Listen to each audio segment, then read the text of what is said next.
Okay. आज का हमारा टॉपिक है एग्जाम्पल्स ऑफ केमिकल चेंज। तो हमने पहले ही टॉपिक पढ़ लिया है कि केमिकल चेंज क्या होता है। अब उसके एग्जाम्पल्स देखेंगे। अब यहाँ पे मैं आपको दो एक एग्जाम्पल्स बता रहा हूँ। सबसे पहले मैं एक ग्लास के अंदर सॉल्ट डिजोल्व करने की कोशिश करूंगा। सॉल्ट मतलब कौन सा वाला, कॉमन सॉल्ट या एडिबल सॉल्ट जो हम घर पे यूज करते हैं। और दूसरे ग्लास में मैं शुगर डिजोल्व करने की कोशिश करूंगा। ठीक है। दोनों में ही मैंने वाटर ले रखा है एज ए सॉल्वेंट। सॉल्ट का फॉर्मूला आपको पता है, Na और Cl। Na मतलब सोडियम, Cl मतलब क्लोराइड। और शुगर का फॉर्मूला रहेगा C6H12 और O6, यानी कि जो ग्लूकोज आपने सुन रखा है वही। जब सॉल्ट के ग्रेन्स या क्रिस्टल हम पानी के अंदर डालते हैं तो वो डिजोल्व हो जाते हैं, वैनिश हो जाते हैं, गायब हो जाते हैं। सेम टू सेम शुगर के साथ भी होता है। लेकिन क्वेश्चन ये है कि क्या डिजोल्विंग केमिकल चेंज है। अच्छा, तो सबसे पहले मैं आपको मॉलिक्यूलर लेवल पे बताता हूँ कि क्या होता है।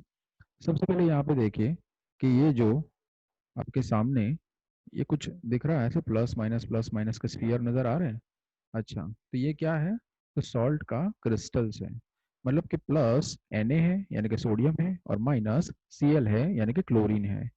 तो सोडियम जो है वो कैटायन बन जाता है और क्लोरीन जो है वो एनायन बन जाता है, यानी कि पॉजिटिव आयन और नेगेटिव आयन।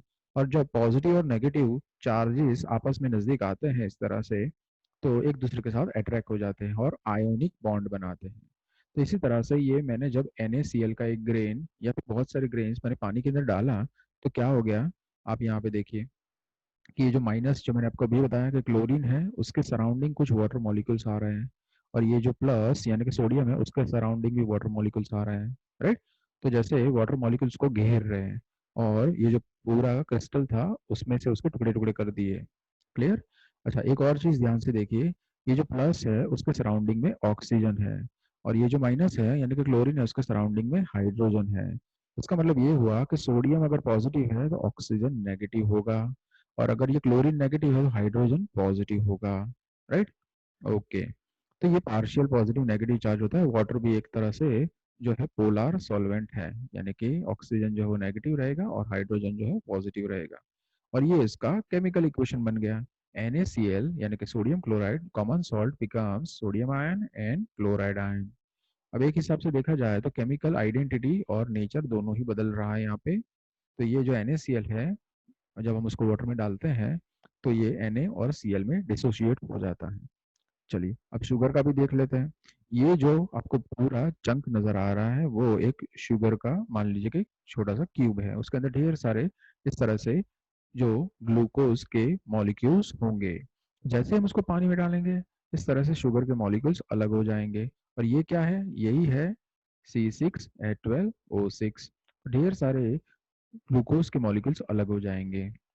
लेकिन अगर इसका हम केमिकल फॉर्मूला बनाने की कोशिश करें तो C6H12O6 C6H12O6 ही रहता है, उसमें कोई चेंज नहीं आता है। तो अगर आप ये सोच रहे हो कि सोडियम क्लोराइड एक केमिकल चेंज है, तो बिल्कुल सही सोच रहे हो, बहुत अच्छे है।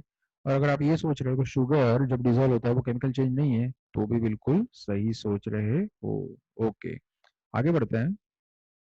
ये एक और यहाँ पे चेंज नजर आ रहा है। सबसे पहले यहाँ पे देखते हैं न्यूक्लियर फ्यूजन वाले टाइटल के नीचे, यहाँ पे ये जो रेड कलर का जो प्लस स्फीयर है वो है प्रोटॉन, और ये जो ब्लू कलर का स्फीयर है वो है न्यूट्रॉन। अच्छा, और यहाँ पे देखिए ये भी है प्रोटॉन, और यहाँ पे है दो न्यूट्रॉन। ध्यान से थोड़ा याद करने की कोशिश कीजिए, 9th स्टैंडर्ड में हमने पढ़ा था कि एक प्रोटॉन हो ऐसे एलिमेंट को क्या कहते हैं। अगर आपको हाइड्रोजन याद आ रहा है तो बिल्कुल सही सोच रहे हो। लेकिन यहाँ पे ड्यूटेरियम और ट्रीटियम लिखा है, ये ड्यूटेरियम ट्रीटियम क्या होता है, तो याद करने की कोशिश कीजिए। हाइड्रोजन के आइसोटोप्स हैं।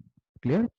तो आइसोटोप्स भी आपको याद ही होगा, same atomic number but different mass number. तो ड्यूटेरियम और ट्रिटियम जब नजदीक आते हैं और फ्यूज होते हैं, कोई रिएक्शन होता है, तब एक हीलियम का यहाँ पे एटम बनता है और एक न्यूट्रॉन मिलता है। अगर हम इसको मास वाइज देखें तो यहाँ पे देखिए 1 और 2। ठीक है, दो प्रोटॉन है, यहाँ पे देखिए 1 और 2, तो दो प्रोटॉन है। फिर न्यूट्रॉन देखिए 1, 2 और 3, यहाँ पे देखिए 1, 2 और 3। यानी कि मास जो है वो डिस्ट्रॉय तो नहीं हुआ है, लेकिन अभी तक हमने जो देखा उसमें जो केमिकल रिएक्शन हो रहे हैं उसमें नए एलिमेंट्स नहीं बनते हैं। जैसे कि हमने देखा होगा H2 और O2, H2O बन गया है ना। लेकिन इसमें हमने क्या किया, हाइड्रोजन लिया, ऑक्सीजन लिया, और जो नया एलिमेंट बनाया उसमें भी हाइड्रोजन और ऑक्सीजन ही है, राइट। लेकिन इसमें ऐसा नहीं हो रहा है। क्लियर। एक और एग्जांपल देखते हैं जिसके ऊपर टाइटल है न्यूक्लियर फिशन, और मैंने एक और यहाँ पे लिख रखा है न्यूक्लियर बॉम्ब या रिएक्टर।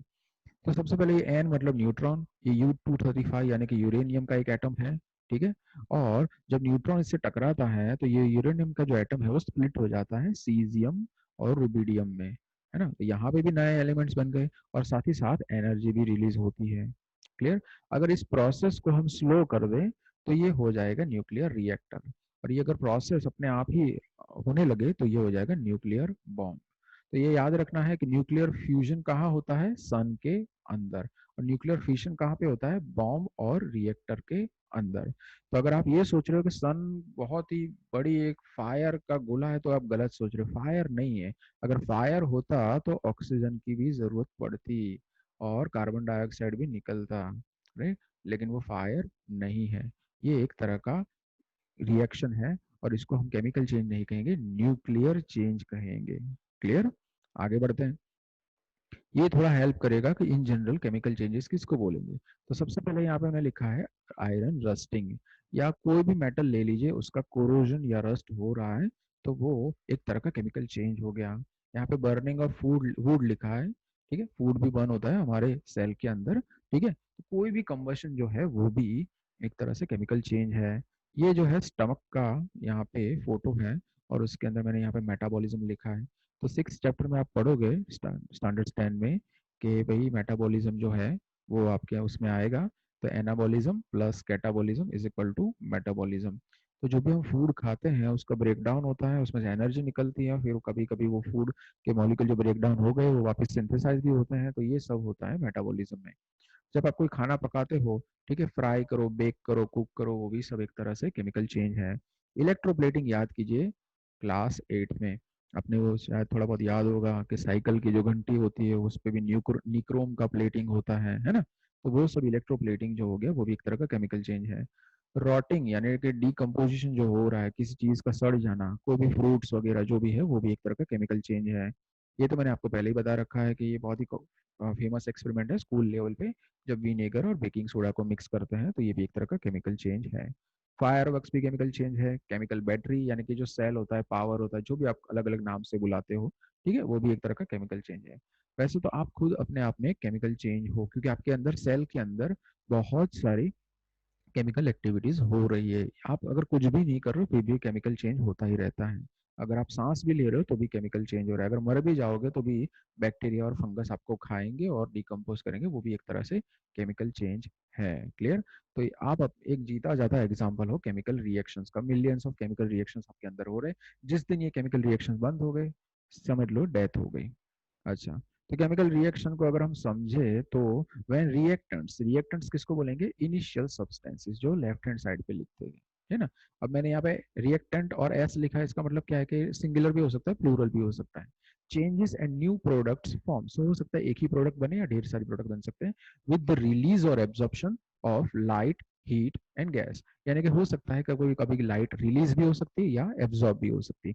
अब आप सोचिए कि लाइट रिलीज कब होगी, तो जब आप कोई चीज जलाओगे तो उसमें से लाइट रिलीज होती है in the form of fire, ठीक है। और आपने फायर फ्लाई नाम सुना होगा, वो एक तरह का बग या इंसेक्ट है, ठीक है। तो उसके अंदर भी एक केमिकल रिएक्शंस हो रहा है और उसकी वजह से वो ग्लो हो रहा है। जुगनू कहते हैं हम हिंदी में, ठीक है।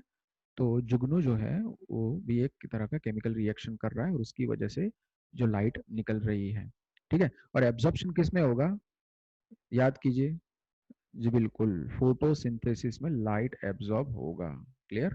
फोटोशॉप नहीं है, फोटोसिंथेसिस है, ठीक है। हीट किस में रिलीज या एब्जॉर्ब होगी, देखिए अगर आपने पहला चैप्टर पढ़ेंगे तो आपको पता चलेगा, अगर हीट एब्जॉर्ब हो रही है, हीट एब्जॉर्ब हो रही है तो उसको हम बोलेंगे एंडोथर्मिक रिएक्शंस। क्लियर। और अगर हीट रिलीज हो रही है, हीट रिलीज हो रही है तो ये हो गए एक्सोथर्मिक रिएक्शंस। क्लियर। तो कॉम्बिनेशन रिएक्शन जनरली एक्सोथर्मिक होती है, जब दो रिएक्टेंट्स कंबाइन होते हैं और एक ही रिएक्ट प्रोडक्ट बनाता है तो वो हो गया कॉम्बिनेशन रिएक्शन। और एक ही रिएक्टेंट, ठीक है, अगर ब्रेक डाउन होके दो या दो से ज्यादा प्रोडक्ट बना रहा है तो वो हो गया एंडोथर्मिक रिएक्शंस। गैस का समझ लीजिए, जब आप एक पेपर या वुड कुछ जलाने की कोशिश करोगे तो वो ऑक्सीजन जो है वो उसको पहले तो एब्जॉर्ब करेगा, ठीक है। और वैसे ही हमारा जो हमने आगे देखा विनेगर और जो हमारा बेकिंग सोडा, उसमें भी आप कार्बन डाइऑक्साइड रिलीज होगा तो वो हो गया release of gas. Change in colour, वो भी आपको पता है, पेपर जलाओ व्हाइट में से ब्लैक हो जाएगा। ऑर्डर, मिल्क ककड़, उसमें भी ऑर्डर यानी स्मेल जो है स्मेल बदल जाती है। और स्टेट और फेज की तो कहने की जरूरत नहीं है, क्लियर। तो कोई भी है, सॉलिड में से लिक्विड, लिक्विड में से गैस, कुछ भी हो सकता है, क्लियर। तो ये था हमारा examples of chemical change. I gas के बहुत सारे जो बुक के अंदर जो भी रिएक्शंस दे रखे हो तो केमिकल रिएक्शन है ही है, लेकिन इसके अलावा ये कुछ ऐसे एग्जांपल्स थे जो केमिकल रिएक्शंस कहलाते हैं और कुछ केमिकल रिएक्शन कहलाते नहीं है। पसंद आया तो लाइक बटन दबा सकते हैं, ठीक है, शेयर भी कर सकते हैं। और सब्सक्राइब का बटन दबाइए, आप सब्सक्राइब का बटन दबाएगा तो सब्सक्राइब ही होगा और कुछ नहीं होगा, मैं गारंटी देता हूँ। और अगर आपको कोई फीडबैक या जो भी कुछ क्वेश्चन क्वेरी कुछ भी हो तो कमेंट भी कर सकते हैं। एंड कुछ भी ना करे कोई बात नहीं, बस खुश रहिए, हंसते रहिए, ये दोनों एक दूसरे से रिलेटेड है। अगर आप खुश रहोगे तो ऑटोमेटिक हंसने लगोगे, और आप हंसने लगोगे तो भी ऑटोमेटिक खुश हो जाओगे। Okay, thank you.